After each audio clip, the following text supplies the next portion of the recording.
A story from Europe that caught our attention this weekend was a decision by Pope Benedict XVI to rehabilitate a British bishop who has denied the existence of the Holocaust. The Pope rescinded Richard Williamson's excommunication after 20 years and did the same with 3 other excommunicated bishops. As recently as last week, Williamson was still making his claim about the Holocaust, as he did in an interview on Swedish television shown on YouTube. The historical evidence is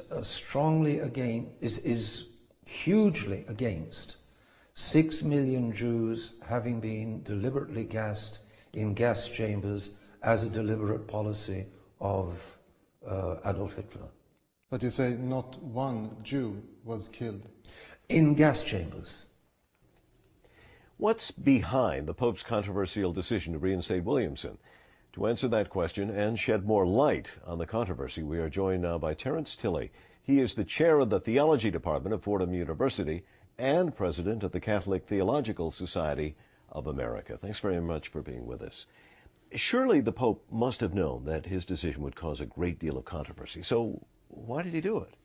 He did it, I think, for one very specific reason.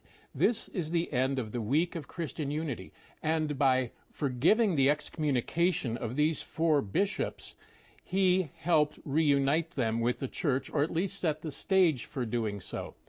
I suspect that he was unaware of Bishop Williamson's rather unfortunate comments. But wouldn't there have been somebody who stepped forward, somebody close to him, and say, Your Holiness, this is not perhaps the best of choices? I suspect that this has been going on for some months, and probably Williamson's remarks were made after the train had already left the station and the process was going forward. So he may actually not have ever heard of them. The Pope's actually scheduled to visit Israel in May. Do you think that he'll go forward with this visit? And what, if he does, how will it be impacted? I suspect he will go forward with the visit.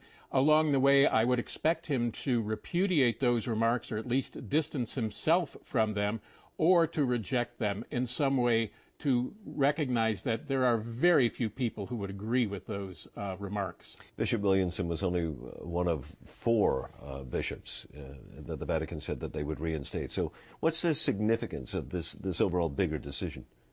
Well, you can put the significance in a number of ways. First, there's 900 million or more Catholics in the world. This group is maybe 600,000 to 1 million at most by their own call.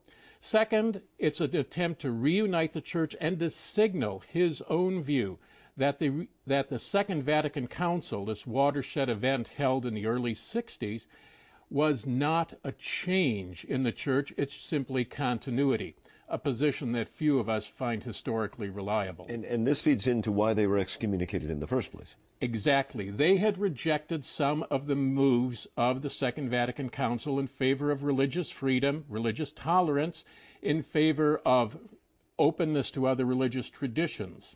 So that rejection, and the rejection, of course, of the change of the Mass from being in Latin into the language of the people, those 3 items were strongly rejected by them, and that's why they were excommunicated. And only about 10 seconds left. How severe is it to be excommunicated, and how unusual to be then returned? It's a very severe warning, and it's very commonly the case that people return. Terence Tilley of Fordham University, thank you very much for joining us. Thank you for having me.